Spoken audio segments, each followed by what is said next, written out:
ہوا یہ کہ رسول اللہ صلی اللہ علیہ وسلم کے پاس کچھ لوگ آئے ہجرت یعنی اسلام قبول کیا انہوں نے. وہ حقیقت میں منافق تھے, دل سے مسلمان نہیں ہوئے تھے وہ منافق. لیکن کیا ہے کہ وہ مکہ سے آئے تھے اور پھر دوبارہ مکہ چلے گئے واپس. اس وقت ہجرت کی آیتیں نازل ہو چکی تھیں اور مسلمانوں کو حکم یہ تھا کہ جو مشرکین کے درمیان میں رہے گا ہم اس کو کافر ہی سمجھیں گے. یہ ایک ظاہری علامت تھی اسلام کی کہ وہ رہتا کہاں ہے, دارالاسلام میں یا دارالکفر میں. الا یہ کہ کوئی مجبور ہو, مجبوری کی وجہ سے مکہ سے ہجرت نہ کر سکتا ہو, جیسے کہ قرآن نے بھی بتایا کہ کچھ لوگ کمزور ہیں, بوڑھے, عورتیں, بچے, وہ نہیں ہجرت کر سکتے. لیکن ایک نارمل آدمی جو صحت مند ہے وہ اگر مکہ میں رہے گا تو وہ بے شک اپنے آپ کو زبان سے مسلم کہے گا, لیکن یہ حکم یہ تھا کہ ہم ایک ظاہری علامت ہے, کیونکہ اب اندر سے تو نہیں کسی کو دیکھا جا سکتا کہ یہ اندر سے مومن ہے یا کافر ہے, تو ظاہری علامتوں سے ہی ایک اسلامی حکومت کو, اسلامی ریاست کو پتہ چلتا ہے. تو اس وقت چونکہ ہجرت فرض ہو چکی تھی تو حکم یہ تھا کہ جو شرعی عذر کے بغیر مکہ میں رہے گا تو ہم اس کو بہرحال کافر ہی سمجھیں گے. اس کی مثال ایسے ہے کہ ایک آدمی دل میں مسلمان ہو لیکن زبان سے اپنے آپ کو وہ کافر کہتا ہو تو ہم اس کو کافر ہی سمجھیں گے, اس لیے کہ ہم تو زبان کے مکلف ہیں. تو اقرار باللسان یا زبان سے شہادت دینا یہ اس کی علامت ہوتی ہے کہ یہ دل سے واقعی مسلمان ہے کہ نہیں ہے. تو منافقین کیا تھے, وہ آئے اور نبی کو, کیونکہ مدینہ میں ان کو ڈر تھا کہ ہم جب غیر مسلم ہیں تو پھر ہمارے ساتھ وہی معاہدے ہوں گے صلح کے اور ہمارے ساتھ جنگ بھی ہو سکتی ہے. تو یہاں کے انہوں نے کہا کہ ہم تو مسلمان ہیں, اور پھر تجارت کا بہانہ کر کے کہ ہمیں مکہ میں تجارت کرنی ہے دوبارہ سے مکہ میں ہی سیٹل ہو گئے. وہ تھے حقیقت میں منافق, اللہ کے علم میں یہ بات تھی کہ یہ مسلم نہیں ہے. تو صحابہ کی پھر دو جماعتیں بن گئی. بعض صحابہ نے کہا کہ یہ مسلم ہے, ہمیں ان سے نہیں لڑنا چاہیے, مکہ میں جب ہم حملہ کریں گے تو ان سے ہماری لڑائی نہیں ہونی چاہیے, اور یہ وہاں سے کبھی آتے ہیں کیونکہ ہمارا کوئی ایگریمنٹ تو ہے نہیں ان سے. تو جب ظاہر ہے دارالحرب میں کوئی رہتا ہے جنگی علاقے میں اور بغیر ایگریمنٹ کے آ جائے تو پھر اسے قتل کرنا اس کے لیے جائز ہے. آج بھی ساری دنیا میں ایسا ہی ہوتا ہے کہ آپ بارڈر اگر بغیر کسی ایگریمنٹ کے, ویزا بنائے بغیر آپ کسی ملک کا بارڈر کراس کریں تو اس ملک کی آرمی کو اجازت ہوتی ہے کہ وہ آپ کو اریسٹ بھی کر سکتی ہے اور آپ کو قتل بھی کر سکتی ہے. تو اس زمانے میں بھی یہی قانون تھا کہ اگر مکہ کا ایک بارڈر ہے اور مدینہ کا ایک الگ بارڈر ہے, مدینہ دارالاسلام ہے, مکہ دارالکفر ہے, وہاں سے یہاں کوئی بغیر ایگریمنٹ کے آئے گا, کوئی تجارت کے ایگریمنٹ کیے بغیر, تو مسلمانوں کے لیے اس کا قتل حلال ہے. لیکن ان منافقین کے بارے میں صحابہ کی دو رائے بن گئی. بعض صحابہ نے کہا کہ بھئی یہ مسلمان ہیں کیونکہ یہ اپنے آپ کو منہ سے مسلمان کہہ رہے ہیں. بعض نے کہا نہیں بھائی, منہ سے کہنے پر تو کوئی بھی کہہ سکتا ہے, ان کی علامتوں سے تو یہی لگ رہا ہے کہ یہ کافر ہیں. تو اس پہ قرآن مجید کی طرف سے تنبیہ نازل ہوئی. فرمایا فما لکم, اے صحابہ, فما لکم فی المنافقین فئتین, تمہیں کیا ہو گیا کہ تم منافقین کے بارے میں دو جماعتوں میں بٹ گئے ہو. کیا مطلب, ان کے بارے میں ایک ہی قول ہونا چاہیے کہ یہ کافر ہیں, یہ کافر ہیں, یہی قول ہونا چاہیے تمہارا سب کا, اور تمہیں ان سے جب لڑائی کا موقع ملے تو لڑائی کرنی ہے. یعنی اللہ نے گویا تعجب کا اظہار کر کے تنبیہ فرمائی کہ یہ کوئی ایسی بات نہیں ہے جس میں دو حصوں میں تم بڑھ جاؤ. صاف طور پہ پتہ چل رہا ہے کہ مدینہ میں یہ آرام سے رہ سکتے ہیں, ان کے پاس وسائل بھی ہیں, پھر بھی مدینہ کو چھوڑ کر غیر مسلموں کے پاس جا کے رہنا جبکہ ہجرت فرض ہو چکی ہے, تو یہ صرف اپنے مفاد میں ہے. یہاں آئے تھے تو اپنے مفاد کے لیے انہوں نے یہ کہا تھا. تو اس لیے اللہ نے فرمایا تمہیں کیا ہو گیا کہ تم منافقین کے بارے میں, یعنی خاص منافقین کی بات ہو رہی ہے, یہ ہر منافق کی بات نہیں ہو رہی. یعنی وہ منافق جس کی ظاہری علامات سے واضح پتہ چل جائے کہ یہ حقیقت میں مومن نہیں ہے. واللہ ارکسہم بما کسبوا, اللہ نے تو ان کو اوندھے منہ پھیر دیا ہے ان کی بدعمالیوں کی وجہ سے.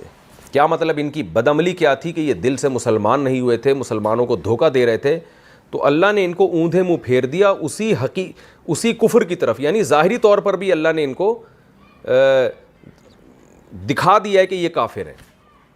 تو ان کا عزم تھا کہ ہم نے کفر ہی کی طرف جانا ہے, تو اسی عزم کی بیس پہ اللہ نے بھی ان کو اسلام سے واپس پھیر دیا. یعنی ظاہری طور پر جو اسلام کی طرف آئے تھے اس سے بھی اللہ نے واپس پھیر دیا ہے, کیونکہ بہت سے منافقین ایسے ہیں جو ابھی ظاہری طور پر مسلمان ہی سمجھے جاتے ہیں, تو ان کو اللہ نے ظاہری طور پر بھی اسلام سے پھیر دیا ہے. حقیقت میں تو یہ ویسے ہی پھرے ہوئے تھے, ظاہری طور پر بھی اوندھے منہ پھیر دیا ان کی اس بدعملی کی وجہ سے. وہ بدعملی کیا ہے, دارالاسلام سے دارالکفر کی طرف جانا.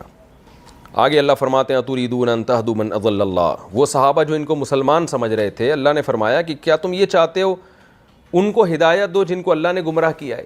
یہاں ہدایت دینے کا مطلب کیا ہے کہ تم ان پہ اسلام کا لیبل لگاؤ, اور ظاہر ہے مسلمان ان کو اس وقت لیبل لگاؤ گے تم اسلام کا جب یہ حقیقت میں اسلام قبول کریں گے بھی، جبکہ اللہ کے علم میں یہ بات ہے کہ یہ لوگ حقیقت میں اسلام قبول نہیں کریں گے۔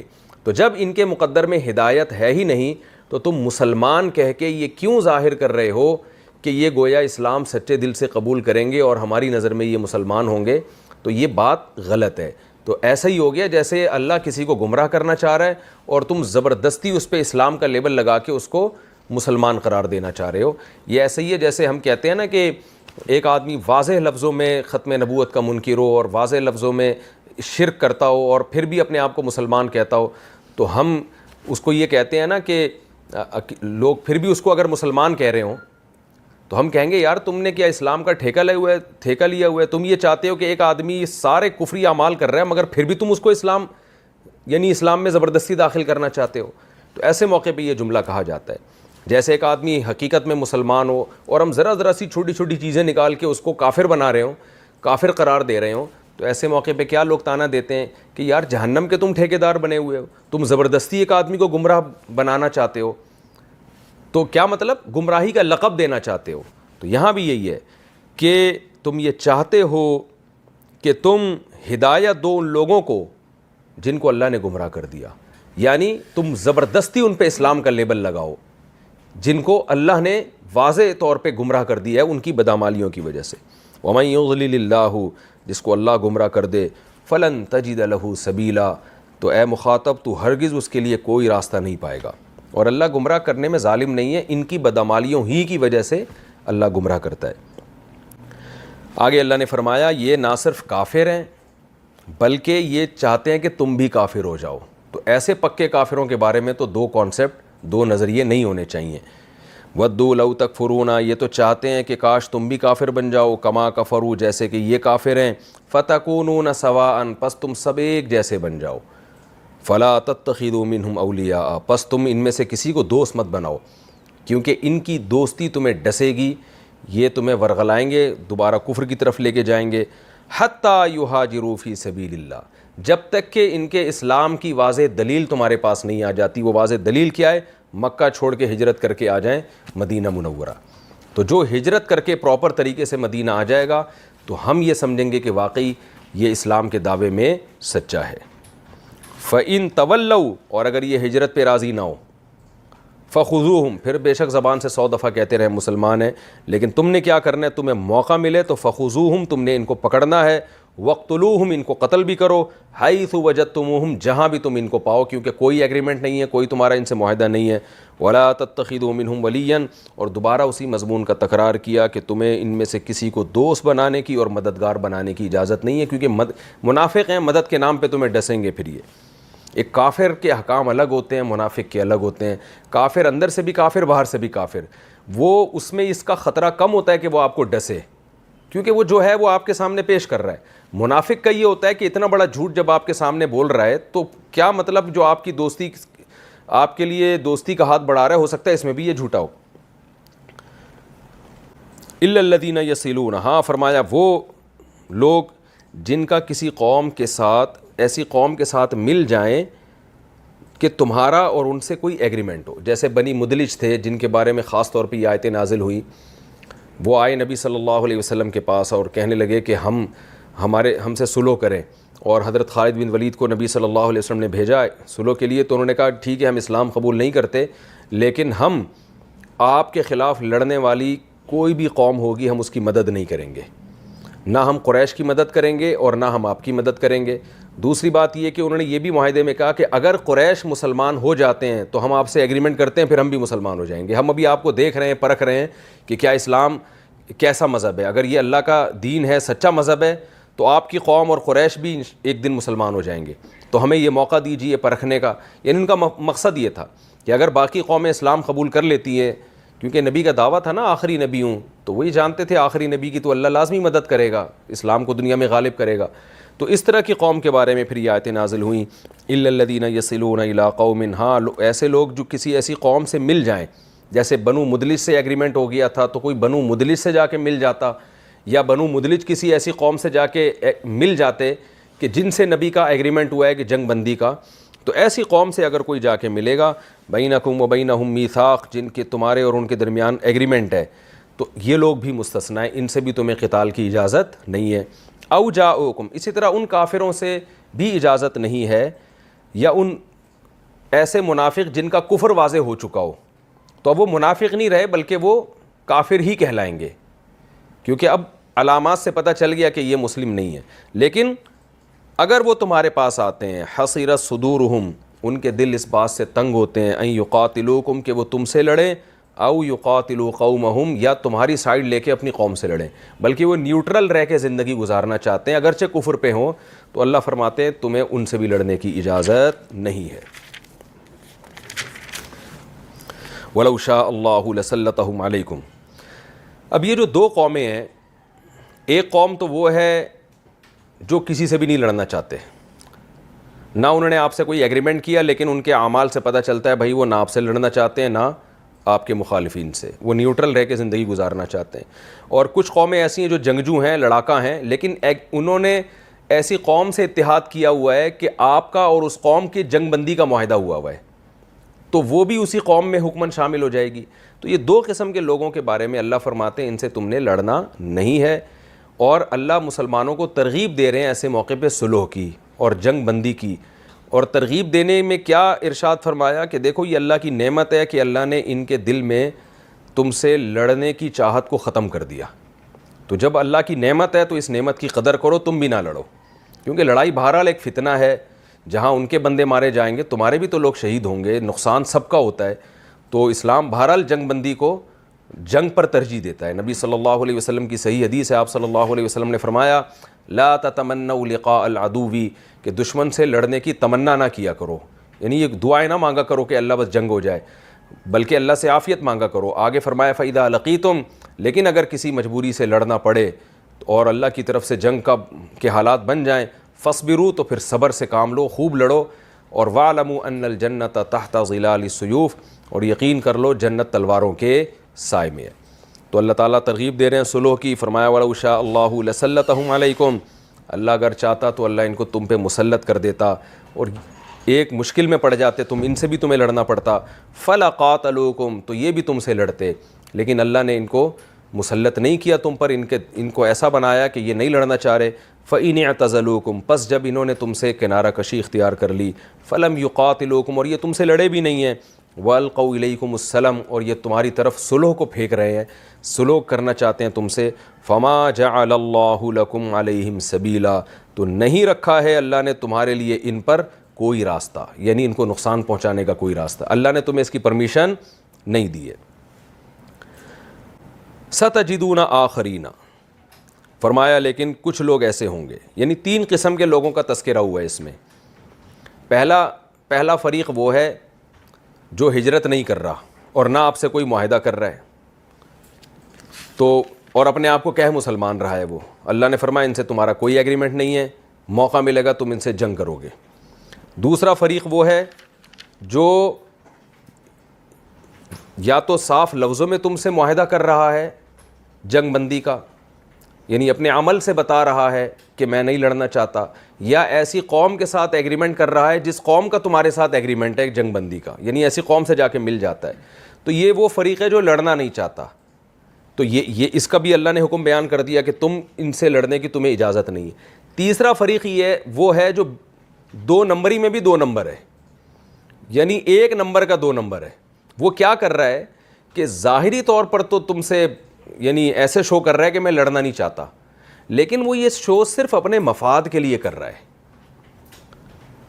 وہ صرف اپنے مفاد کے لیے، دل میں اس کے ہے کہ موقع ملوں گا تو میں جو ہے نا نقصان پہنچاؤں گا ان کو، اوپر سے گھننا بنا ہوا ہے، نیک بنا ہوا ہے۔ تو ایسے لوگوں کو بھی اللہ نے کہا کہ تم نے چھوڑنا نہیں ہے، یعنی یہ دیکھنا ہے کہ واقعی دل سے نیوٹرل ہے، دل سے یہ لڑائی نہیں چاہتا، یہ صرف اپنے مفاد میں ادھر مسلمانوں کے پاس آیا ہے تو ان جیسا بنا ہوا ہے اور ادھر جا رہا ہے تو ان جیسا بنا ہوا ہے۔ اس تیسرے فریق کا بھی اللہ نے یہاں حکم بیان کیا، سَتَجِدُونَ آخَرِينَ، فرمایا ان میں سے کچھ لوگوں کو تم پاؤ گے، یُرِیدُونَ أَن يَأْمَنُوكُمْ، وہ چاہتے ہیں تم سے بھی بے خوف ہو کے رہیں، وَيَأْمَنُوا قَوْمَهُمْ، اور اپنی قوم سے بھی بے خوف ہو کے رہیں، یعنی جب تمہارے پاس آئیں گے تو ظاہر ہے قوم سے خطرہ ہوگا نا کہ قوم کہے گی تم تو مسلمان ہو گئے، اور قوم کے پاس جائیں گے تو تم سے خطرہ ہوگا, تم سمجھو گے یہ تو مسلمان ہے, یہ تو کافر ہے. تو اللہ نے فرمایا لیکن ان کی حقیقی حالت کیا ہے, کلما ردوا الی الفتنۃ, جب بھی ان کو فتنے کی طرف لوٹایا جائے, کوئی موقع ہو نا تمہیں نقصان پہنچانے کا, ارکسوا فیھا, اوندھے منہ اس میں چلتے ہیں, یعنی یو ٹرن لے لیتے ہیں فوراً. فإن لم یعتزلوکم, بس جب انہوں نے تم سے کنارہ کشی اختیار ہی نہیں کی ہے اور نہ تم سے کوئی ایگریمنٹ ہوا ہے پراپر طریقے سے, وَيَكُفُّوا أَيْدِيَهُمْ, اور نہ انہوں نے اپنے ہاتھوں کو تم سے روکا, یعنی ماضی میں یہ تمہیں نقصان پہنچاتے رہے ہیں اور جب تم غالب آتے ہو تو پھر گھنے بن کے تمہارے ساتھ ہو جاتے ہیں. تو اللہ فرماتے ہیں نہ اب ان کی زبانی باتوں کا اعتبار نہیں ہوگا. فَخُذُوهُمْ, ان کو پکڑو, وَقْتُلُوهُمْ حَيْثُ ثَقِفْتُمُوهُمْ, جہاں ان کو پاؤ قتل کر دو. وَأُولَٰئِكُمْ جَعَلْنَا لَكُمْ عَلَيْهِمْ سُلْطَانًا مُبِينًا, اور یہ وہ لوگ ہیں کہ ہم نے تمہارے لیے ان کے خلاف واضح دلیل بنا دی ہے. یعنی بنا دی کا معنی, جالنا کا معنی پیدا کر دی ہے. واضح دلیل یہی ہے کہ ان کا ماضی بتا رہا ہے کہ یہ تم سے جو اچھی طرح سے ملتے ہیں اس ملنے میں مخلص نہیں ہے, اپنے مفاد ہیں ان کے, ورنہ یہ تمہیں نقصان پہنچانے کی کوشش نہ کرتے.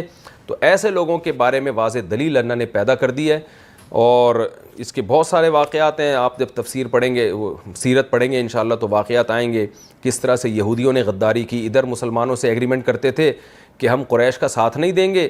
بنو نذیر, بنو قریظہ کے واقعات ہیں.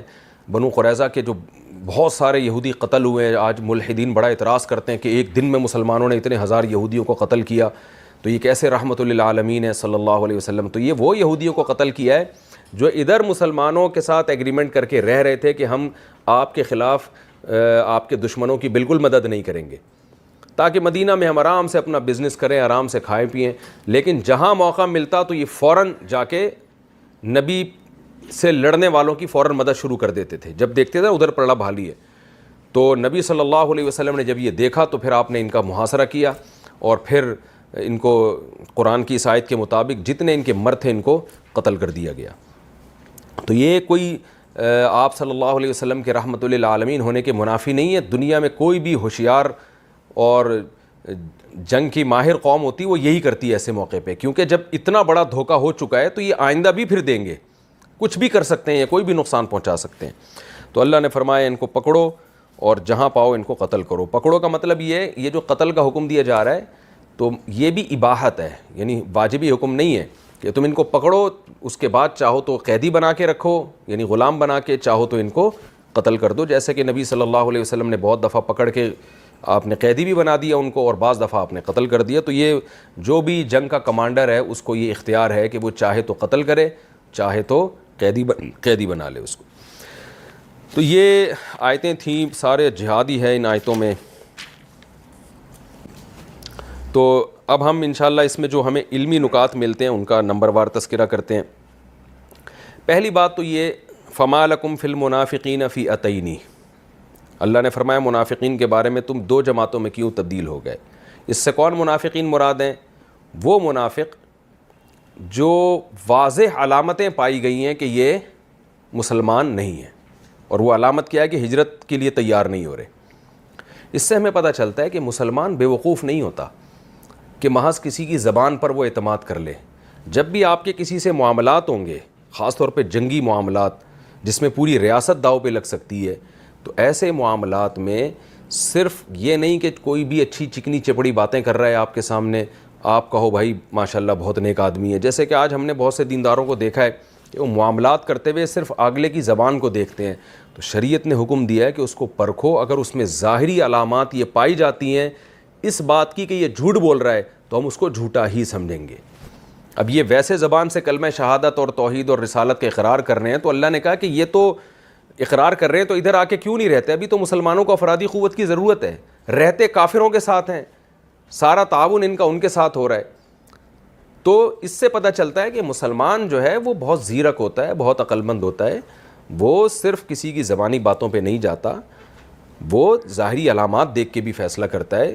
تو اس میں ہمیں صرف منافق کے بارے میں نہیں سبق ملتا, اور بھی معاملات. ایک آدمی 2 دفعہ آپ سے پیسے لے کے بھاگ چکا ہے, تیسری دفعہ میں آ کے کہہ رہے اس دفعہ میں نہیں بھاگوں گا, تو آپ اگر پیسے دے دیتے ہیں تو آپ بے وقوف ہیں. بھائی ہمیں تو یہی لگ رہا ہے کہ یہ 2 دفعہ پیسے لے کے بھاگ چکا ہے, بھی بظاہر بھاگے گا. توبہ کا دروازہ قیامت تک کے لیے کھلا ہوا ہے, لیکن کون دل سے توبہ کر رہا ہے, کون اوپر سے کر رہا ہے, یہ اللہ تو جانتا ہے، ہم ظاہر کے مکلف ہیں۔ ایک بات تو ہمیں یہ پتہ چلتی ہے، دوسری بات ہمیں یہ پتہ چلتی ہے کہ یہ جو آج بہت سے لبرل قسم کے مسلمان ہیں نا، جو کہتے ہیں کسی کو کافر نہ کہو، کافر کو بھی کافر نہ کہو، یہ بات تو ٹھیک ہے کہ ذرا سی باتوں کی بیس پہ کفر کے فتوے لگانا بہت بڑا جرم ہے۔ فقہا نے قرآن و سنت سے ایک اصول اخذ کیا ہے کہ کسی کی بات کے 100 مطلب نکلتے ہوں، 99 مطلب ایسے نکلتے ہوں جس سے ہمیں لگ رہا ہے کہ یہ کافر ہے، لیکن 1% ایسا بھی مطلب نکالا جا سکتا ہے جو صحیح مطلب ہو۔ تو تمام فقہا کا اتفاق ہے کہ ہم اس ایک صحیح مطلب کو فوکس کریں گے، صحیح محمل تلاش کریں گے کہ بھائی ہو سکتا ہے اس کی مراد یہ ہو۔ تو زبردستی یا کھینچ تان کے کسی کو کافر بنا دینا یہ بہت بڑا جرم ہے۔ نبی صلی اللہ علیہ وسلم نے فرمایا جس نے کسی کو کافر کہا تو اگر وہ کافر نہیں ہے تو یہ جملہ لوٹ کے تمہاری طرف واپس آئے گا، تو بہت بڑا جرم ہے یہ۔ لیکن اس آیت سے ہمیں یہ بھی پتہ چلتا ہے کہ جب واضح طور پر ظاہری طور پر ایک آدمی کے کفر کا پتہ چل جائے تو خام خواہ میں کھینچ تان کے اس کو مسلمان کا ٹھپا لگانا بھی ٹھیک نہیں ہے۔ آج بہت سے لوگ کہتے ہیں قادیانیوں کو بھی کافر نہ کہو، بھائی وہ اسلام کے بیسک عقیدہ ختم نبوت کے منکر ہیں، تو کیوں کافر نہیں کہیں ان کو؟ اگر کوئی نبی صلی اللہ علیہ وسلم کو مشکل کشا حاضر ناظر کہتا ہے تو ہم اس کا مطلب پوچھیں گے، ہم تعویل کریں گے، بھائی ہو سکتا ہے مشکل کشا کا مطلب یہ ہو کہ نبی صلی اللہ علیہ وسلم نے مشکلیں دور کی ہیں صحابہ کرام کی، اور اس امت کی بہت ساری مشکلات آپ نے دور کی، جہالت کے اندھیروں سے نکالا، تو ہو سکتا ہے یہ مطلب لے رہا ہو۔ تو ہم صرف مشکل کشا کہنے سے اس کو کافر نہیں کہیں گے، ہم اس کی یہ تعویل کریں گے۔ لیکن اگر وہ کہتے ہیں نہیں میرا یہ مطلب نہیں ہے، میرا مطلب یہ کہ اللہ نے آپ کو ہمیشہ کے لیے اختیارات دے دیے ہیں، آپ جب چاہیں آپ لوگوں کی مدد کر سکتے ہیں اپنی قبر سے بھی، اور آپ جب چاہیں لوگوں کو اولاد دے سکتے ہیں، اور ہم جیسے اللہ سے مانگتے ہیں نبی سے بھی مانگنا ہمارے لیے جائز ہے، تو بھائی وہ جب اپنی بات کی تعویل نہیں کر رہا تو وہ تو ایسا مطلب بیان کر رہا ہے جو 100% شرکیہ مطلب ہے، تو پھر آپ کو اس تکلف کی اجازت نہیں ہے کہ پھر بھی اسلام ہی اس پر ٹھپا لگائیں اسلام کا کہ نہیں جی یہ مسلمان ہی ہے۔ اگر اس طرح سے ہم براڈ مائنڈڈ بن جائیں گے تو اسلام اور کفر کے درمیان جو ایک لکیر ہے وہ لکیر ختم ہو جائے گی، بارڈر ختم ہو جائے گا، اسلام اور کفر خلط ملط ہو جائیں گے، پتہ ہی نہیں چلے گا غیر مسلم کو کہ اسلام کیا ہے اور کفر کیا ہے۔ اسی طرح کوئی نبی صلی اللہ علیہ وسلم کو کہتا ہے آپ ہر جگہ موجود ہیں، ہر جگہ حاضر ناظر ہیں، سب کچھ دیکھ رہے ہیں، سن رہے ہیں، تو یہ تو بالکل واضح کفر ہے۔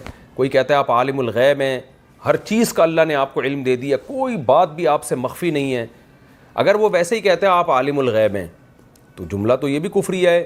لیکن پھر بھی ہم اس کی تعویل کریں گے، بھائی غیب کا مطلب اللہ نے جو آپ کو غیب کا علم تو دیا ہے، بہت ساری چیزوں کا علم جو غیب میں تھیں اللہ نے آپ کو دیا، تو ہم حتی الامکان کوشش کریں گے اس کی تعویل کرنے کی۔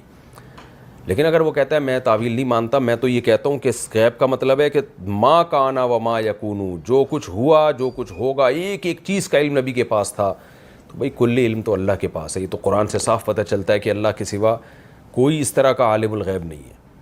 تو پھر ایسے آدمی کو مشرک اور کافر ہی کہا جائے گا، خام خواہ میں اس کو کھینچ تان کے مسلمان کا ٹھپا نہیں لگایا جائے گا اس کے اوپر۔ اسی طرح کوئی حضرت علی کو خدا کے برابر قرار دے دیتا ہے، یا اماموں کے بارے میں یہ نظریہ رکھتا ہے کہ جیسے پیغمبر معصوم ہوتے ہیں امام بھی اسی طرح معصوم ہوتے ہیں، گناہوں سے پاک ہوتے ہیں، تو یہ تو شرک پھر رسالہ ہے، آپ نے نبی میں اور امام میں کوئی فرق ہی نہیں چھوڑا، تو پھر اس خام خواہ میں صرف ایک لفظی ہیر پھیر کی کیا ضرورت ہے؟ تو اسی طرح خلاصہ کلام کا یہ نکلا کہ کوئی واضح لفظوں میں اسلام کے عقیدے کا انکار کرے اور وہ اپنی بات کی خود ہی تعویل کرنے کے لیے تیار نہ ہو تو ہم اس کو بہرحال کافر ہی کہیں گے۔ جیسے کہ صحابہ کرام کو اللہ نے کہا کہ ان منافقین کو تم کافر کیوں نہیں کہتے، یہ تو بالکل واضح طور پر علامات سے ظاہر ہو چکا ہے ان کا کفر، تو خام خواہ میں ان پہ اسلام کا لیبل لگانے کی اجازت نہیں ہے۔ تو دو انتہائیں ہیں جن کے درمیان سے ہم گزر رہے ہیں۔ ایک انتہا یہ ہے کہ ذرا سی بات پہ کفر کا کلمہ، کفر کا فتویٰ، خواب میں ایک شخص نے اشرف علی رسول اللہ کہہ دیا، وہ خواب کی بات ہے، اور اسی خواب میں سے جب وہ جاگا ہے تو غیر اختیاری طور پہ اس کی زبان سے نکل رہا ہے، وہ منہ سے کہہ رہا ہے کہ میں دل سے ایمان نہیں رکھتا کہ اشرف علی رسول اللہ، میرے منہ سے غلطی سے نکل رہا ہے، نہ چاہتے ہوئے نکل رہا ہے، پھر آپ اس کو کہیں گے یہ گمراہ ہے اور یہ گویا ختم نبوت کے منکر ہیں، تو یہ بھی زیادتی ہے۔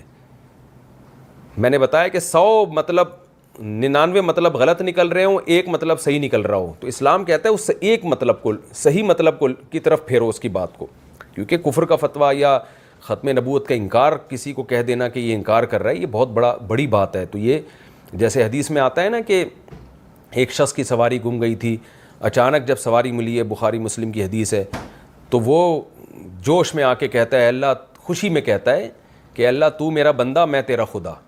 حدیث میں آتا ہے اخطأ من شدت الفرح, خوش اتنا ہو گیا تھا کہ الٹا نکل گیا اس کی زبان سے. تو پتہ یہ چلا کہ بھئی غلطی کبھی خوشی میں بھی ہوتی ہے, کبھی غم میں بھی ہوتی ہے, کبھی وسوسے کی بیس پہ بھی ہوتی ہے, کبھی خوف مسلط ہو جاتا ہے. ان بیسس پر اگر زبان سے کوئی ختم نبوت کا لفظ غلط نکل جائے, یا کوئی اشرف علی رسول اللہ کہہ دے, یا اللہ کو اپنا بندہ کہہ دے اور خود کو یعنی اللہ کہہ دے, تو یہ سب غلطیاں سے اگر ہو رہا ہے اور اس کی ظاہری علامات بھی پائی جاتی ہیں تو پھر اس پہ کفر کے فتوے نہیں لگیں گے, بلکہ اس کو اگنور کیا جائے گا. لیکن کوئی واضح لفظوں میں کہہ رہا ہو, تعویل کرنے کے لیے تیار نہ ہو, وہ خود کہہ رہا ہو بھئی میرا یہی مطلب ہے جو میں بیان کر رہا ہوں, تو پھر اس کو بھی مسلمان نہیں کہا جائے گا. تو ان دو انتہاؤں کے درمیان جو یہ اعتدال کا راستہ ہے جو میں نے آپ کو بیان کیا. قرآن نے ہمیں یہ بھی حکم دیا کہ ایسے لوگوں کو دوست نہ بناؤ, یعنی جو مفاد پرستی کا شکار لوگ ہوتے ہیں وہ دوستی بنانے کے قابل نہیں ہوتے, وہ تمہیں ڈس لیں گے.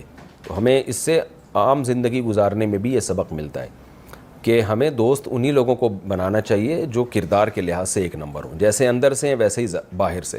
اگر آپ کو علامات سے پتہ چل گیا یہ آدمی 2 نمبری کرتا ہے تو کنارہ کشی اختیار کریں اس سے. اس میں ہجرت کی اہمیت بھی بیان ہوئی. نبی صلی اللہ علیہ وسلم کے دور میں تو ہجرت فرض تھی.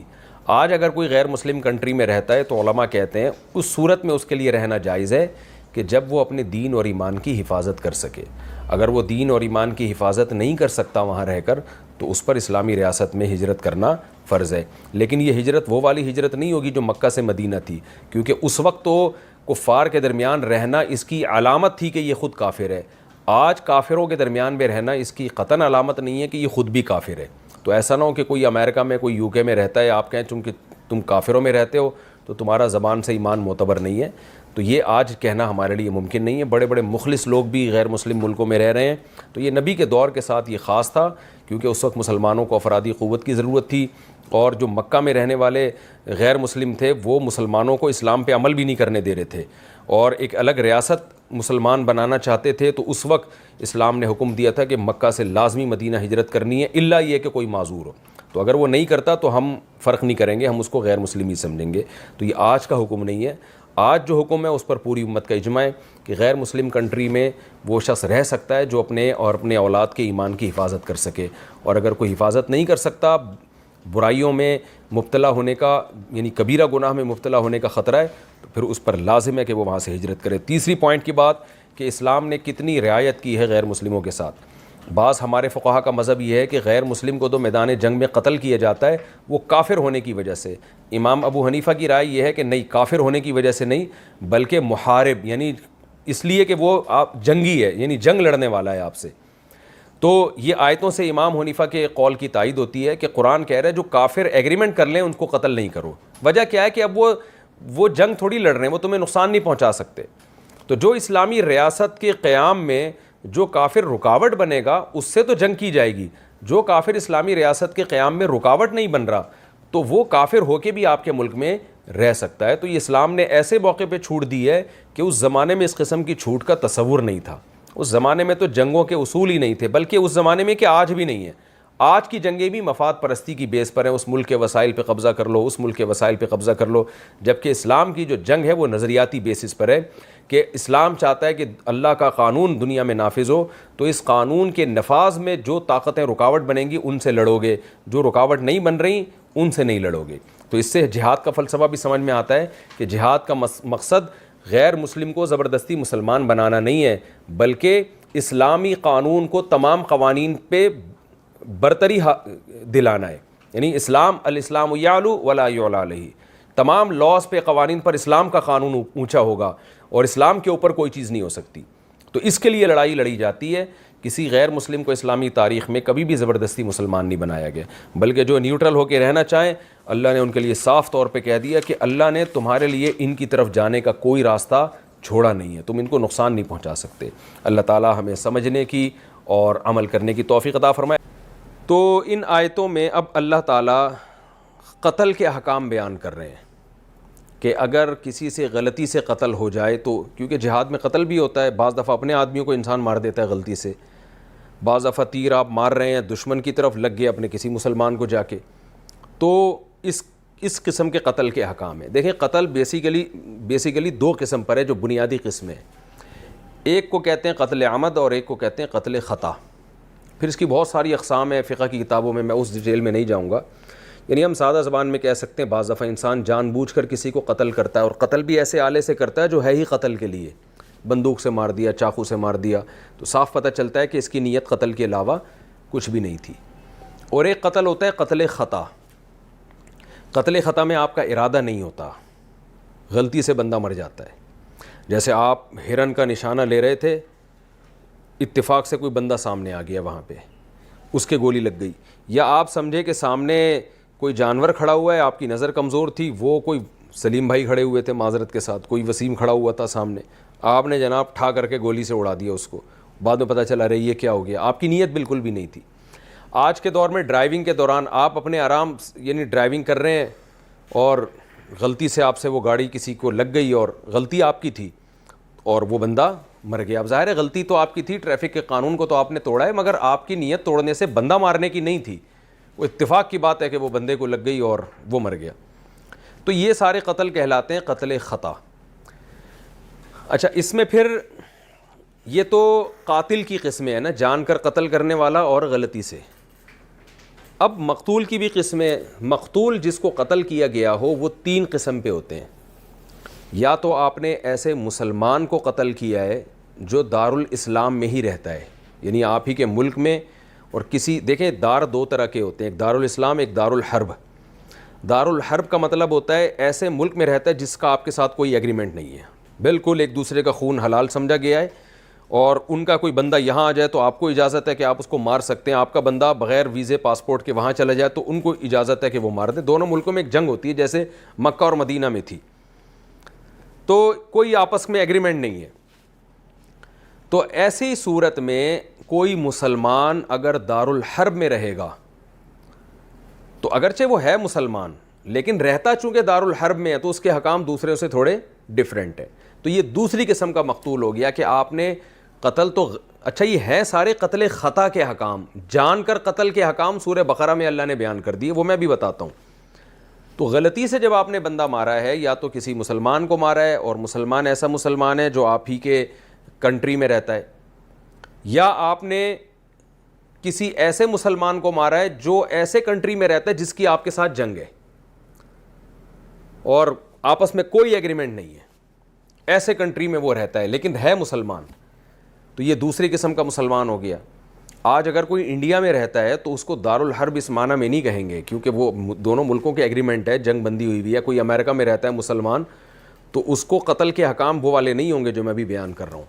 وہ وہی سمجھا جائے گا جو آپ کے ملک میں ہی رہتا ہے گویا کہ، یعنی آپ کے کنٹری کا اعتبار نہیں ہے، اعتبار اس سے کہ کوئی ایسے ملک میں رہتا ہو کہ جس سے آپ کی جنگ ہو اور دونوں کے لیے ایک دوسرے کا خون بالکل حلال ہو، کوئی آپس میں ایسا ایگریمنٹ نہ ہو، یعنی دونوں کو اجازت ہو کہ ایک دوسرے پہ چڑھائی جب چاہیں کر سکتے ہیں وہ. تو یہ دوسری قسم کا مقتول بھی مومن ہوگا لیکن رہتا دارالحرب میں، دارالاسلام میں نہیں رہتا. یہ دوسری قسم کا مقتول ہو گیا. تیسرا مقتول وہ ہوتا ہے جو ہو تو کافر لیکن آپ کے ملک میں کوئی ایگریمنٹ کر کے رہ رہا ہو، یعنی یا تو آپ کے ملک میں باقاعدہ پراپر ویزا لے کے آیا ہو تو اس ملک کا جس سے جنگ ہو رہی ہے، لیکن آپ کے کنٹری میں آپ کی پرمیشن سے آیا ہے، وہ آپ نے اس کو اجازت دی ہے، یا آپ ہی کے کنٹری میں وہ مستقل رہتا ہے جن کو ذمی کہا جاتا ہے. جیسے ہمارے ملک میں عیسائی ہندو بہت کثرت سے رہتے ہیں اور پاکستانی کہلاتے ہیں وہ. تو یہ تیسری قسم کا مقتول ہو گیا. چوتھی قسم کا مقتول وہ حربی جو کافر ہو، یعنی وہ شخص جس سے آپ کی جنگ ہو رہی ہے اور وہ ہے بھی کافر. تو یہ 3 نہیں یعنی 4 قسم کے مقتول ہو گئے. دوبارہ میں بتا دیتا ہوں. پہلا مقتول، پہلے وہ 2 مقتول ہیں جو ہیں تو مسلمان، لیکن ایک وہ مسلمان ہے جو دارالاسلام میں رہتا ہے، دوسرا وہ مسلمان ہے جو دارالحرب میں رہتا ہے. پھر بقیہ 2 مقتول وہ ہیں جو ہیں تو کافر، لیکن ایک وہ کافر ہے جو آپ کے ایگریمنٹ ہوا ہے، چاہے وہ آپ کے ملک کا نیشنل ہو یا دوسرے ملک سے آپ کی اجازت سے آیا ہو. اور چوتھا وہ جو ہے بھی کافر اور ہے بھی دارالحرب میں، یعنی رہتا بھی وہاں ہے، حربی کافر ہے. تو یہ 4 قسم کے مقتول ہیں.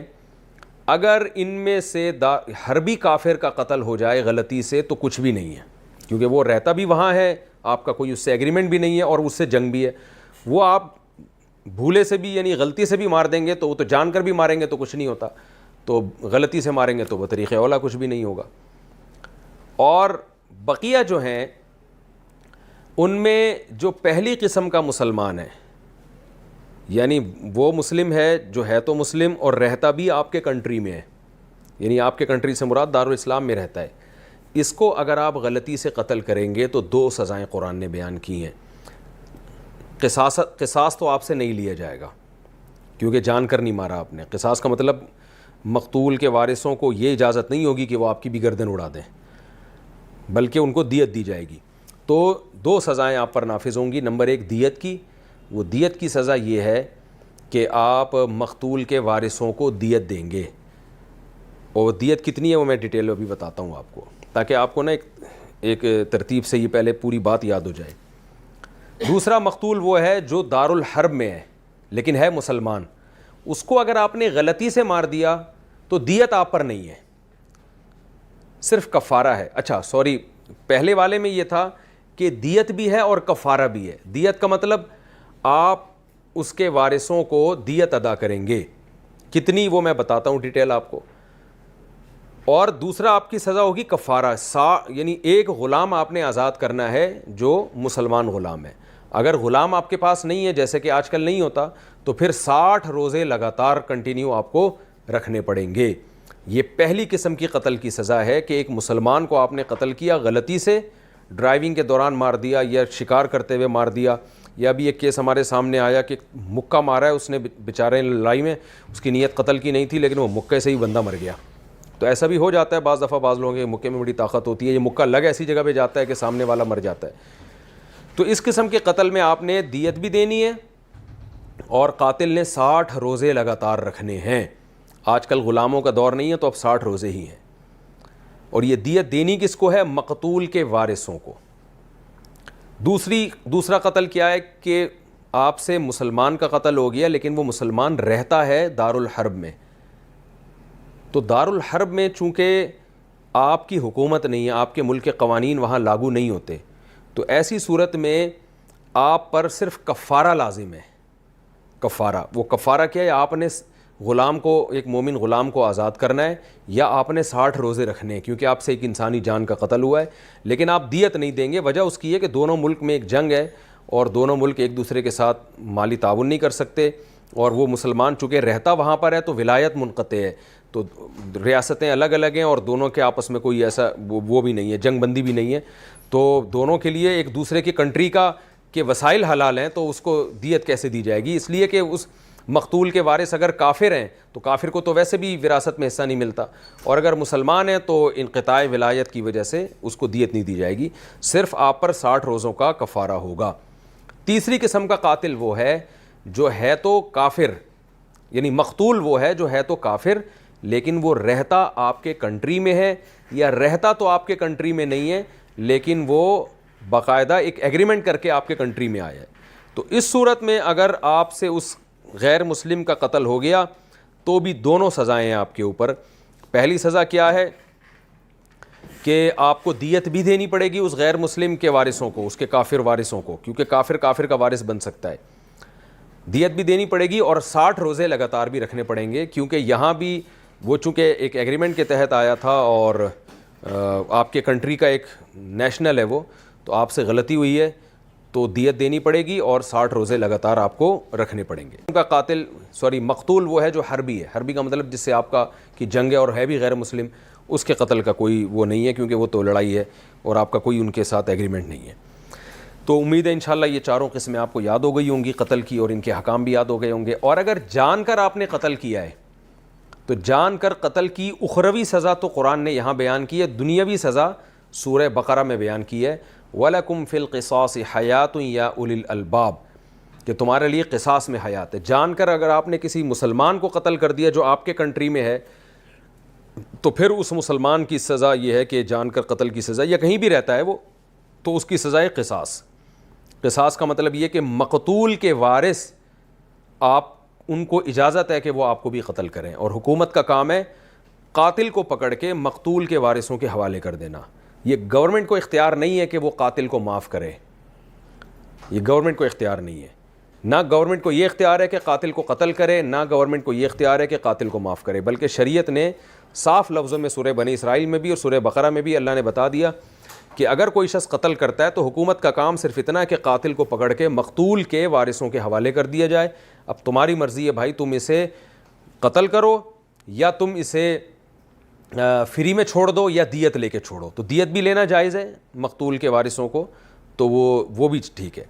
اور اگر جان کر قتل ہوا ہے لیکن ذمی کا قتل ہوا ہے, یعنی ایسے کافر کا قتل ہوا ہے جو آپ کا ہی ملک کا شہری ہے, قتل جان کر ہوا ہے, تو پھر یہاں پر فقہا کا اختلاف ہے. جو 3 ائمہ ہیں, امام مالک, امام شافعی, امام احمد بن حنبل, تو وہ فرماتے ہیں ایسی صورت میں ذمی کا جب قتل ہو جائے تو غیر مسلم ہے تو اس کی دیت تو ہے, قصاص نہیں ہے, یعنی وہ مقتول کے وارثوں کو دیت دی جائے گی, مسلمان سے قصاص نہیں لیا جائے گا.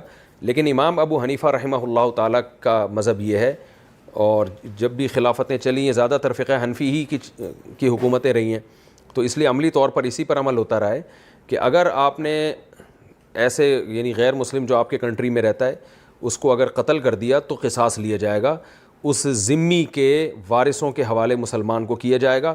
وہ وارث چاہیں تو قتل کر دیں اس مسلمان کو, چاہیں تو اس سے دیت لے لیں, وہ ان کی مرضی. یعنی جو مسلمان کو قتل کرنے کا حکم ہے وہی ذمی کو بھی قتل کرنے کا حکم ہے. دلائل دونوں کے پاس ہیں. امام حنیفہ کی بات بھی بہت مضبوط ہے کہ نبی صلی اللہ علیہ وسلم نے فرمایا وہ جو ہم سے ایگریمنٹ کرتے ہیں وہ ایگریمنٹ ہے اسی بیس پر حدیث کا مفہوم ہے کہ لہم ما لنا وعلیہم ما علینا, کہ ان کے پھر وہی حقوق ہوں گے جو ہمارے ہیں اور ان پر وہی ذمہ داریاں ہوں گی جو ہمارے اوپر ہیں. تو حقوق میں پھر یہ بات بھی آتی ہے کہ اگر ان کے ہم جیسے مسلمانوں کو کوئی قتل کرے تو قصاص ہے, تو ان کو قتل کرنے پر بھی قصاص ہے. تو یہ پوری تفصیل میں نے آپ کے سامنے پیش کر دی ہے. اب ہم اس آیت انشاءاللہ اس کی تفسیر سمجھنا آپ کے لیے آسان ہوگا. اب میں اس میں ایک اور بات بھی بتا دیتا ہوں کہ دیت کی مقدار ہے کتنی, چاہے جان کر قتل ہو یا غلطی سے قتل ہو, دیت کی مقدار ہے کتنی اور دی کس کو جائے گی. تو دیت کی مقدار 100 اونٹ ہے, اور اگر چاندی کو دیکھیں تو 30 کلو 618 گرام چاندی, یعنی 30 کلو چاندی اور 618 گرام, یہ آج کے دور میں بنتی ہے. سونے کی بھی اسی کے حساب سے مقدار ہے, وہ اس وقت میرے ذہن میں نہیں ہے, لیکن اصل نصاب چاندی کا ہی چلتا ہے. تو 30 کلو 618 گرام چاندی, 1 کلو چاندی میرا خیال ہے آج کل 1,30,35,000 کی چل رہی ہے. تو یہ 30 کلو کو آپ ضرب دے دیں 1,35,000 سے, تو یہ 50-60 لاکھ روپے شاید بن جائیں گے اس کے, واللہ عالم. وہ بہرحال چاندی کے ریٹ اوپر نیچے ہوتے رہتے ہیں. 100 اونٹ بھی ہے تو قاضی اور جج جس دیت پہ فیصلہ کر دے وہ دیت نافذ ہو جاتی ہے. یا مقتول کے وارثین اور قاتل کے درمیان کوئی ایگریمنٹ ہو جائے تو وہ بھی ٹھیک ہے. اچھا, جب آپ جان کر قتل کرتے ہیں ایسی صورت میں اگر مقتول کے وارث قصاص معاف کر دیں تو, اور وہ کہیں کہ قاتل ہمیں دیت دے, تو یہ ٹوٹلی دیت اکیلے قاتل کے کندھوں پہ آتی ہے, کیونکہ اس کا جرم بہت بڑا ہے کہ اس نے جان بوجھ کر قتل کیا ہے. اس میں قاتل کے ساتھ کوئی اور شریک نہیں ہوگا, ٹوٹلی اکیلے قاتل کے کندھوں پر آئے گی. لیکن اگر غلطی سے قتل کیا ہے کسی نے, جان کر قتل نہیں کیا, تو مقتول کے وارث جب قاتل سے دیت لیں گے تو یہ دیت اکیلے قاتل پر نہیں آتی بلکہ عاقلہ پر آتی ہے. عاقلہ کہتے ہیں مدد کرنے والے, نصرت کرنے والے, یعنی وہ لوگ جو ایک گروہ کی شکل میں رہتے ہوں. آج کل اس کی مثال ہے جیسے آپ کسی کمپنی میں جاب کرتے ہیں تو کمپنی کے جتنے امپلائیز ہیں جو آپ کے ساتھ کمانے والے ایک چھت کے نیچے ہوتے ہیں, ایک ادارے کے تحت ہوتے ہیں, ان تمام امپلائیز پر وہ دیت ڈیوائیڈ ہوگی. کیونکہ قاتل پر 40-50-60 لاکھ روپے کا خرچہ ڈال دینا یہ ظلم ہے قاتل کے اوپر, اس لیے کہ اس نے جان کر یہ کام نہیں کیا. اب سوال پیدا ہوتا ہے جب قاتل پر 50 لاکھ روپے ڈال دینا ظلم ہے تو نہ ڈالے جائیں, کیوں ڈال رہے ہو آپ اس کے اوپر؟ اس کا جواب یہ ہے کہ اگر اس کے اوپر ہم نہیں ڈالتے تو مقتول کے وارثوں کا جو نقصان ہوا ہے اس نقصان کی تلافی کیسے ہوگی, ان میں جو انتقام کی آگ بھڑک رہی ہے وہ کیسے ٹھنڈی ہوگی. تو اسلام نے کیا کیا ہے کہ اس کا بھی خیال کیا ہے کہ ٹھیک ہے آپ نے جان کر قتل نہیں کیا لیکن ذریعہ قتل کا بہرحال آپ بنے ہو, تو اگر مقتول کے وارثوں کی تلافی نہیں کی جائے گی, ان کو اس کا جرمانہ نہیں دیا جائے گا, تو مقتول کے وارثوں کے دل میں انتقام کی آگ بھڑکے گی اور اس سے ملک میں, کنٹری میں, ریاست میں فساد پیدا ہوگا, اور ان کا نقصان بھی بہرحال ہوا ہے, ان کا بندہ گیا ہے. تو اس لیے شریعت نے دیت تو ڈالی ہے ایسے موقع پہ, لیکن تاکہ مقتول کے وارثوں کی تلافی ہو. لیکن دیت اکیلے قاتل پہ نہیں ڈالی, کیونکہ اس نے جان کر, اس کو تو سزا اللہ نے دے دی 60 روزے رکھو لگاتار, تو اس لیے وہ ڈیوائڈ ہوگی جس میں قاتل بھی شریک ہوگا. وہ ڈیوائڈ کس پر ہوگی کہ آپ کسی اسکول میں جاب کرتے ہیں تو اسکول کے تمام امپلائیز پر آئے گی, آپ کسی مدرسے میں ہیں تو مدرسے کے تمام امپلائیز پر آئے گی, آپ کسی فیکٹری میں ہیں تو سیٹ سمیت ملازمین سمیت سب پر ڈیوائڈ ہوگی. تو وہ ڈیوائڈ ہو کے ہر ایک پر اتنی تھوڑی تھوڑی آتی ہے کہ ان کی تنخواہوں سے وہ کٹے گی, تو کسی پر کوئی بوجھ نہیں ہوتا, اور وہ ایک یکمش نہیں لی جاتی بلکہ 3 سال کے عرصے میں وہ ڈیوائڈ ہو کے ہر مہینے ہر ایک کی تنخواہ سے یا کسی بھی طرح سے آپس میں مینیج کر کے, وہ گورنمنٹ کی ذمہ داری ہے کہ وہ ان سے وصول کرے گی. یعنی یہ ساری دیتیں گورنمنٹ پر نہیں آتی, بلکہ گورنمنٹ کیا کرے گی کہ ان کے جو ساتھ اٹھنے بیٹھنے والے لوگ ہیں, جو ان کے ساتھ شریک ہیں, کسی رجسٹر میں سب کے نام لکھے ہوئے ہیں, اس طرح کسی دیوان میں رجسٹر میں ان کے ساتھ شریک ہوتے ہیں, تو وہ تمام لوگوں پر آئے گی. اور تھوڑی تھوڑی وہ بہت تھوڑی بن جاتی ہے, خاص طور پہ جب 3 سال میں ڈیوائڈ بھی کیا جائے, تو اس سے کسی کا نقصان نہیں ہوتا زیادہ, بہت تھوڑا تھوڑا ہوتا ہے. یعنی آپ خود انداز لگا لیں 40-50 لاکھ روپے اگر 3 سال میں ڈیوائڈ کر کے 100-200 بندوں پر ڈال دیے جائیں تو وہ ایک ایک پر, اور وہ بھی 3 سال میں ہر مہینے کی قسط بنا دی جائے تو بہت ہی تھوڑی ہوتی ہے وہ تو. لیکن مقتول کے وارثوں کو ایک بھاری معاوضہ مل جاتا ہے. فقہا اس کی یہ حکمت بیان کرتے ہیں. سوال یہ پیدا ہوتا ہے کہ قاتل کا جو جہاں جاب کرتا ہے یا جس فیکٹری میں یا جس کمپنی میں ہے, ان عاقلہ کا کیا قصور ہے کہ بھائی ان کی تنخواہوں سے یہ پیسے کٹیں گے. سوال یہ پیدا ہوتا ہے نا, مارا تو اس نے اور سب پہ ڈالا جا رہا ہے. اصل میں یہ اس لیے ان پہ ڈالا جا رہا ہے کہ 2 وجہ سے. نمبر 1, ان میں سے اگر کسی سے ہو گیا تو پھر اس پہ بھی آئے گا. یعنی وہ سب اپنے آپ کو سیو یعنی محسوس کریں گے کہ یار ہم جس کمپنی میں جاب کرتے ہیں تو یہ غلطی سے تو کسی سے بھی ایکسیڈنٹ ہو سکتا ہے نا, آپ کہیں جا رہے ہیں کوئی بندہ مر سکتا ہے, یہ تو کسی سے بھی ہو سکتا ہے نہ چاہتے ہوئے بھی. تو اتنی بڑی بھاری بھرکم دیت ایک آدمی پر آئے گی تو ان کو یہ تسلی ہوگی کہ خدا نخواستہ کل ہم سے اگر غلطی سے یہ کام ہو گیا تو پھر ہم بھی تنہا نہیں ہیں بلکہ یہ لوگ میرے ساتھ بھی تعاون کریں گے. تو یہ سوچ کے وہ آپ کے ساتھ تعاون کرے گا, کیونکہ دیت میں جو ہے نا, یاد رکھیں صرف قتل کی دیت نہیں ہوتی, دیت اور بھی بہت ساری چیزوں کی ہوتی ہے. بندہ نہ مرا, اس کا ہاتھ کٹ گیا, اس کی آنکھ پھوٹ گئی, تو ہر چیز کی الگ الگ دیت ہوتی ہے. وہ خطا میں سب پر آتی ہے وہ دیت, تو ایک انسان کو تسلی ہوتی ہے. دوسری بات یہ کہ وہ ایسے جرائم سے اپنے ملازمین کو روکیں گے. وہ خود کمپنی سمجھائے گی کہ بھائی دیکھو کسی سے انسان سے قتل ہوتا ہے نا تو پوری کمپنی پر بوجھ آئے گا, اس کا سب کی تنخواہوں سے لیا جائے گا, کمپنی پہ بوجھ آئے گا. تو اس لیے کمپنی یا ادارہ یا اسکول یا مدرسہ اس کا خیال کرے گا, وہ تربیت دے گا اپنے امپلائیز کو کہ بھائی گاڑی آپ چلائیں ٹریفک کے قوانین کے مطابق, شکار کریں قوانین کے مطابق, کیونکہ ان کو یہ احساس ہوگا کہ ایک آدمی کی غلطی سے پوری فیکٹری پر یہ جو ہے نا جرمانہ آ سکتا ہے. لہذا وہ مددگار ہیں, ناصر ہیں, عاقلہ ہیں, وہ ایک دوسرے کو جرم کرنے سے روکیں گے بھی. تو اس سے معاشرے میں ایک اصلاح کا پہلو نکلے گا. تو یہ 2 حکمتیں فقہا نے اس کی بیان کی ہیں. تو اس بیس پر وہ تمام عاقلہ پر وہ دیت آتی ہے, 3 سال میں ڈیوائڈ ہوتی ہے اور مقتول کے وارثوں کو دی جاتی ہے. دیت ہے کتنی میں نے یہ بھی بتا دیا آپ کو, کس پر آتی ہے میں نے یہ بھی بتا دیا آپ کو, کس کو دی جائے گی اب یہ بتاؤں گا آپ کو انشاءاللہ. اچھا یہ ذہن میں رکھیں کہ اگر مرد کا قتل ہو جائے تو یہ 30 کلو 618 گرام چاندی دیت ہے. اگر قتل کسی خاتون کا ہوا ہے غلطی سے تو پھر اس کی دیت آدھی ہے. اگر کسی نے جان کر قتل کیا نا, تو مرد کو قتل کیا ہو یا عورت کو قتل کیا ہو, اس میں تو 2 جرم برابر ہے. مرد نے اگر عورت کو قتل کیا تو قصاصاً مرد کو قتل کیا جائے گا, مرد نے اگر مرد کو قتل کیا تو بھی قصاصاً مرد کو قتل کیا جائے گا. عورت نے اگر عورت کو قتل کیا تو بھی عورت کو قتل کیا جائے گا. عورت نے اگر مرد کو قتل کیا تو بھی عورت کو قتل. یعنی جان کر قتل میں تو شریعت نے کوئی فرق نہیں رکھا مرد اور عورت کا. لیکن اگر غلطی سے قتل ہوا ہے تو پھر مرد کی دیت 30 کلو چاندی 618 گرام اور عورت کی دیت 100 اونٹ کے بجائے 50 اونٹ, اور 30 کلو کو آپ 15 کلو چاندی کر دیں. اس پر ہمارے جو لبرل لوگ ہیں یہ بڑا اعتراض کرتے ہیں کہ یہ کیا بات ہوئی. میں اس اعتراض کا بھی جواب دیتا ہوں. پہلے میں یہ دیت کے احکام کمپلیٹ کر لوں. یعنی وہ کہتے ہیں گویا عورت کا اسلام میں قیمت ہی کم رکھی ہے اور مرد کی قیمت ڈبل رکھی ہے. یہ میں ابھی آپ کو انشاءاللہ اس اعتراض کا جواب دیتا ہوں. ابھی تو میں صرف دیت کے احکام بیان کر رہا ہوں. اس پر پوری امت کا اجماع ہے کہ عورت کی دیت آدھی ہے, مرد کی دیت پوری ہے. یعنی اگر عورت کو کسی نے قتل کر دیا غلطی سے, جان کر نہیں, تو آدھی دیت دینی پڑے گی. دیت دیں گے کس کو اور کتنی دیں گے؟ دیت دینے کا طریقہ یہ ہے کہ جس کو قتل کسی نے غلطی سے کیا ہے تو دیکھا جائے گا اس مقتول کا اگر خود سے انتقال ہوتا تو اس کی وراثت میں اس وقت کس کو کتنا کتنا حصہ ملتا.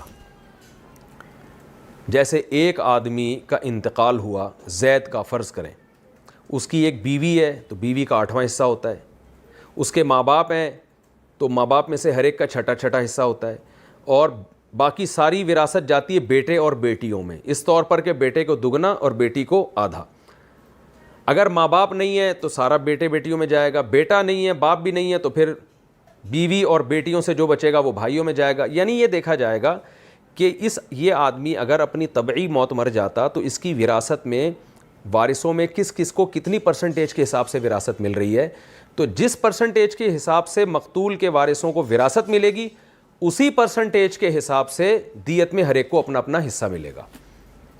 یعنی کیا مطلب، مقتول کے اگر بیٹا اور بیٹیاں ہیں تو مقتول کی بیوہ کو اس دیت میں سے 12.5% ملے گا، یعنی 8واں حصہ ملے گا۔ ابا ہیں تو ان کو چھٹا حصہ، اماں کو بھی چھٹا، اور باقی سارا بیٹے بیٹیوں میں۔ تو یہ جیسے یعنی وراثت تقسیم ہوتی ہے ایسے ہی دیت تقسیم ہوتی ہے۔ اور دیت میں قرآن نے آگے بیان کیا کہ اگر کوئی وارث معاف کرنا چاہے تو وہ اپنا حصہ معاف کر سکتا ہے، یعنی وہ بیوہ کہہ سکتی ہے کہ میرا 8واں حصہ دیت میں تھا، میں نے معاف کر دیا، تو پھر قاتل پر وہ لازم نہیں ہوگا۔ تو یہ اچھا، دیت میں آپس کی انڈرسٹینڈنگ سے کمی بیشی بھی ہو سکتی ہے، یعنی کمی تو ہو سکتی ہے کہ یعنی وہ اس سے زیادہ تو ظاہر ہے نہیں لے سکتے وہ زبردستی، کمی بھی ہو سکتی ہے کہ وہ پوری دیت معاف نہ کریں، آدھی معاف کر دیں، 1/3 معاف کر دیں۔ تو یہ حکام میں نے آپ کے سامنے بیان کیے، دیت کے کس کو دی جائے گی، کتنی دی جائے گی، اور اس کا دی کیسے جائے گی۔ اب یہ ایک اشکال جو لوگ کرتے ہیں ہمارے ہاں ملحدین، کہ اسلام نے دیکھو عورت کی دیت آدھی رکھی ہے اور مرد کی پوری رکھی ہے، یہ بھی اتنا غلط یعنی اعتراض ہے کہ اول نظر سے ہی سرسری غور سے ہی پتہ چل جائے گا آپ کو کہ یہ یعنی وہ یہ کہنا چاہ رہے ہیں کہ یہ عورت پہ ظلم کیا ہے۔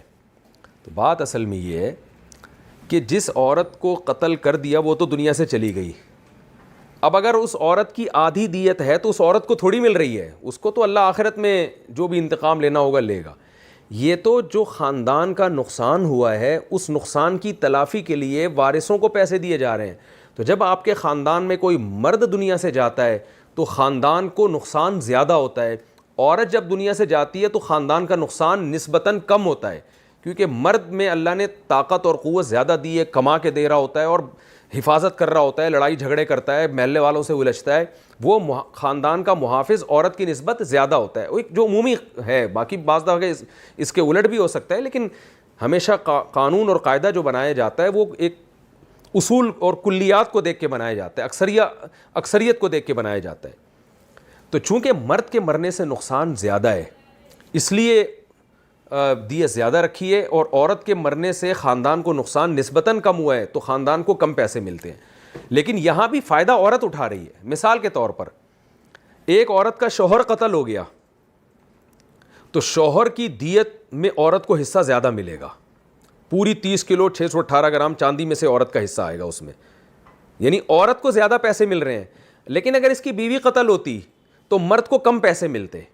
تو اب آپ بتائیں اس میں عورت کو نقصان کیا جا رہا ہے یا فائدہ دیا جا رہا ہے؟ یقیناً عورت کو فائدہ ہو رہا ہے کہ تمہارا اگر شوہر قتل ہو رہا ہے تو اس کی دیت زیادہ ہے تو عورت کو پیسے زیادہ ملیں گے، لیکن اگر عورت قتل ہو رہی ہے تو اس کے شوہر کو پیسے کم ملیں گے۔ تو اس میں یعنی انتہا کے لحاظ سے عورت کا فائدہ ہے، عورت کا نقصان نہیں ہے۔ تو یہ شریعت کے احکام ہیں، اگر آپ ان کی گہرائی میں جاؤ تو پتہ چلتا ہے کہ اسلام نے عورت کو یعنی مختلف مواقع پر کیسے فائدے پہنچائے ہیں، اور سرسری آپ غور کریں گے تو ایسا لگے گا یار عورت کی دیت آدھی ہے اور مرد کی جو ہے پوری دیت رکھی گئی ہے، اور قتل تو بہرحال خطا ہے، یعنی جان کر تو قتل نہیں ہوا، اور کفارہ اللہ نے سب کا ایک جیسا رکھا ہے کہ 60 روزے، اس میں کمی نہیں ہے کہ عورت کو قتل کیا تو 1 مہینہ کا روزے اور مرد کو قتل کیا تو 60 روزے، نہ قتل عورت کا ہو یا مرد کا، باہر صورت میں 60 روزے لگاتار رکھنے پڑیں گے۔ تو یہ میں نے آپ کو پورے احکام کا خلاصہ آپ کے سامنے پیش کر دیا ہے۔ اب ان آیتوں کی میں جلدی ہم ان آیتوں سے اس کو سمجھ لیتے ہیں، یہ جو میں نے آپ کے سامنے پورا دیت کے احکام کا خلاصہ پیش کیا ہے۔ وما کان للمؤمن ان یقتل مؤمنا الا خطأ، اللہ فرماتے ہیں مومن کے لیے مناسب ہی نہیں ہے، مومن کے لیے ممکن ہی نہیں ہے کہ کسی مومن کو قتل کر دے، ہاں غلطی سے ہو سکتا ہے، جان کر قتل کا تو تصور نہیں ہے۔ ومن قتل مؤمنا خطأ، جو کسی مومن کو غلطی سے قتل کر دے گا، عام مومن کو جو آپ کے کنٹری میں رہتا ہے، فتحریر رقبۃ مؤمنۃ، تو ایک مومن غلام کو آزاد کرنا ہے، ودیۃ مسلمۃ الی اہلہ، اور ایک دیت ہے جو سپرد کی جائے گی مقتول کے وارثوں کو، وہ پوری دیت جو میں نے آپ کو جس کی تفصیل بتائی۔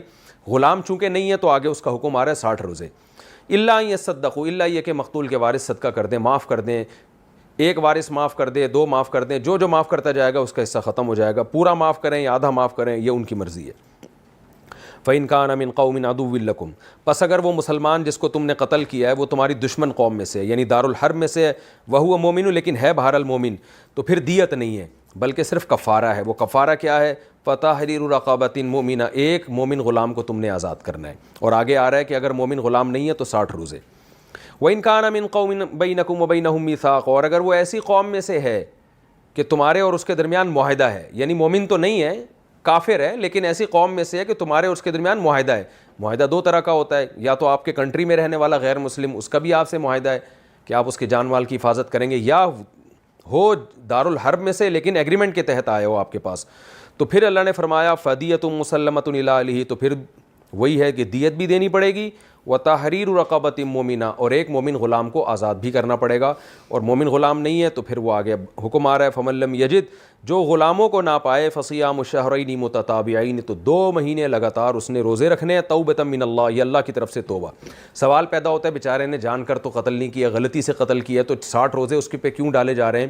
اس کا جواب یہ ہے کہ بھائی غلطی سے تو کیا ہے، لیکن یہ غلطی بھی تو آپ سے ہوئی ہے، تو کچھ نہ کچھ انسان سے کوتاہی ہوتی ہے۔ آپ جب شکار دیکھ رہے تھے آپ کو دیکھنا تو چاہیے تھا ہرن بھی ہے یا کوئی انسان تو نہیں ہے، جب آپ ڈرائیونگ کر رہے تھے تو آپ کو پوری طرح سے جو ہے نا وہ ہونا چاہیے تھا، بیدار مغزی کے ساتھ ڈرائیونگ کرنی چاہیے تھی۔ تو غلطی بھی میں بھی بہرحال ایک نوعیت کی آپ کی خطا ہے، آپ جرم کے مرتکب ہوئے ہیں، تو اگر ایسے ہی اسلام چھوڑ دیتا تو پھر یہ غلطیاں لوگوں سے بار بار ہوتی رہتی۔ تو اس لیے اللہ نے فرمایا یہ اللہ کی طرف سے بطور توبہ کے، یعنی تم توبہ کرنا چاہو تو اس طرح کرو گے تو توبہ قبول ہوگی۔ وکان اللہ علیما حکیما، اللہ علم والا حکمت والا ہے۔ کیا مطلب؟ اللہ کو مشورے نہ دیا کرو کہ اللہ یہ سزا تو نے کیوں رکھی، یہ دیت کیوں رکھی، اللہ کو زیادہ پتہ ہے اور وہ حکمت والا بھی ہے۔ جو اللہ نے قتل کے احکام اس مسلمان معاشرے کو دیے ہیں اس سے بہتر احکام ہو نہیں سکتے، کیونکہ اللہ تعالیٰ حکمت والا ہے، وہ ہر چیز کے انجام کو جانتا ہے۔ وَمَن يَقْتُلْ مُؤْمِنًا مُتَعَمِّدًا، اور جو کسی مسلمان کو جان کر قتل کرے گا، فَجَزَاؤُهُ جہنم، دنیا میں اس کی سزا کیا ہے؟ قصاص ہے، اس کی گردن اڑائی جائے گی، جو سورہ بقرہ میں اللہ نے بیان کیا۔ لیکن آخرت میں سزا کیا ہے؟ فَجَزَاؤُهُ جہنم، اس کی جزا جہنم ہے، خالداً فیہا، جس میں وہ ہمیشہ رہے گا، وغضب اللہ علیہ، اللہ کا اس پر غضب بھی ہوگا، ولعنہ، اللہ اس پر لعنت بھی کرے گا، واعد لہ عذابا عظیما، اور اللہ نے اس کے لیے بہت بڑا عذاب تیار کر کے رکھا ہے۔ اس آیت سے پتہ چل رہا ہے کہ قاتل اگر جان کر کسی مسلمان کو قتل کر دے تو اس کی معافی نہیں ہے، بلکہ وہ ہمیشہ جہنم میں رہے گا۔ لیکن پوری امت کا اس پر اجماع ہے کہ یہاں ہمیشہ سے مراد یہ ہے کہ اس کی اصل سزا تو یہی ہے کہ ہمیشہ، لیکن احادیث سے پتہ چلتا ہے کہ اگر وہ مومن تھا، ایمان پر موت واقع ہوئی ہے، تو قرآن کی دوسری آیتوں سے بھی اور احادیث سے بھی، اور یہ اتنی کثرت سے آیتیں اور احادیث ہیں کہ اس پر صحابہ، تابعین، چاروں اماموں کا آج تک اجماع ہے کہ اس کی اصل سزا اللہ نے یہاں بیان کی ہے، لیکن دوسرے مقامات پہ بیان کر دیا کہ نبی صلی اللہ علیہ وسلم کی شفاعت اور جو ہے اہل اللہ اور شہداء کی شفاعت سے بالآخر وہ جہنم سے نکال لیا جائے گا۔ تو یہ جو اللہ نے فرمایا نا خالداً فیہا، ہمیشہ رہے گا، اور اس پر اللہ کا غضب ہوگا، تو غضب بھی ہوگا، لعنت بھی ہوگی، لیکن یہ وقتی ہوگی، کیونکہ اس پر پوری امت کا اجماع ہے کہ ایمان کی حالت میں جو بھی دنیا سے گیا وہ بہرحال اپنے گناہوں کی سزا کھانے کے بعد ایک نہ ایک دن جہنم کی آگ سے نکلے گا۔ تو اس کے دلائل کیا ہیں یہ میں پہلے دے چکا ہوں، تو میں دوبارہ ریپیٹ نہیں کروں گا، کیونکہ یہ مضمون بہت ساری احادیث سے ثابت ہے، صحابہ کا اس پر اجماع ہے۔ اس پر ایک حدیث ہے عبداللہ بن عباس رضی اللہ تعالیٰ عنہ کی، اس میں اشکال ہو سکتا ہے کہ عبداللہ بن عباس کے سامنے ایک شخص آیا اور اس نے کہا کہ کیا قاتل کی بھی توبہ قبول ہوگی یا وہ ہمیشہ جہنم میں جائے گا؟ تو حضرت عبداللہ بن عباس نے فرمایا توبہ قبول نہیں ہے۔ جب وہ اٹھ کے چلا گیا تو صحابہ نے پوچھا، تابعین نے عبداللہ بن عباس سے، عبداللہ بن مسعود نہیں، عبداللہ بن عباس، کہ آپ یا ہاں عبداللہ بن عباس کہ آپ نے کیسا جواب دیا ہے؟ توبہ تو سب کی قبول ہے۔ تو انہوں نے فرمایا کہ مجھے اس بات کا خوف ہے کہ یہ قتل کرنے جا رہا ہے۔ تو وہ سیاسی گویا جواب دیا، کیونکہ یہ اگر میں اس کو بتاؤں گا ہاں توبہ قبول ہوگی اور جہنم سے نکال دیے جاؤ گے اور معافی بھی ہو جائے گی، تو پھر یہ جری ہو جائے گا، تو اس لیے میں نے اس کو یہ جواب دیا۔ تو اس سے پتہ چلتا ہے عبداللہ بن عباس کا بھی مذہب یہ تھا کہ قاتل کی بھی سزا کھانے کے بعد بالآخر جہنم سے نکلے گا، اور اگر کسی نے قتل کر کے دنیا میں بہت پکی دھکی توبہ کر لی ہے، دیت بھی ادا کر لی ہے، یا پیسے دیت کے نہیں ہیں تو التزام کر لیا کہ جب پیسے ہوں گے میں دے دوں گا، تو ایسی صورت میں انشاءاللہ اس کو آخرت کی بھی سزا نہیں ہوگی، کیونکہ کبیرہ گناہ کا مرتکب کوئی بھی ہے تو موت سے پہلے پہلے توبہ کا دروازہ کھلا ہوا ہے۔ بخاری مسلم کی صحیح حدیث ہے کہ ایک شخص سے 100 انسانوں کا قتل ہوا لیکن وہ توبہ کے ارادے سے نکلا ہے اور اللہ نے اس کی توبہ قبول کی ہے۔ وہ متفقن علیہ احادیث ہیں۔ تو اس سے صاف پتہ چلتا ہے کہ یہ اس قاتل کے بارے میں ہے جس نے توبہ نہ کی ہو، اور دوسری بات یہ کہ وہ بھی جہنم میں جائے گا لیکن بالآخر سفارش کی وجہ سے ایک دن نکال دیا جائے گا۔ تو ایک مطلب یہ بیان کیا گیا خالدن فیہا کا کہ ہمیشہ رہے گا، یعنی اصل سزا یہ ہے لیکن یہ اصل سزا ملے گی نہیں۔ دوسرا مطلب یہ بیان کیا یہاں ہمیشہ ہے مکث سے طویل، یعنی بہت طویل عرصے تک جہنم کی آگ میں جلے گا وہ۔ اس پر پوری امت کا اتفاق ہے کہ قاتل تھوڑے دنوں کے لیے جہنم میں نہیں جائے گا، بہت طویل عرصے تک اس کو جہنم کی آگ میں جلایا جائے گا، کیونکہ اللہ کا اس پر غضب بھی، اللہ کی اس پہ لعنت بھی، اور اللہ نے اس کے لیے بڑا عذاب تیار کر کے رکھا ہے۔ تو یہ بہت شدید وعید ہے۔ اللہ تعالیٰ قتل کے جرم سے سب کی حفاظت فرمائے۔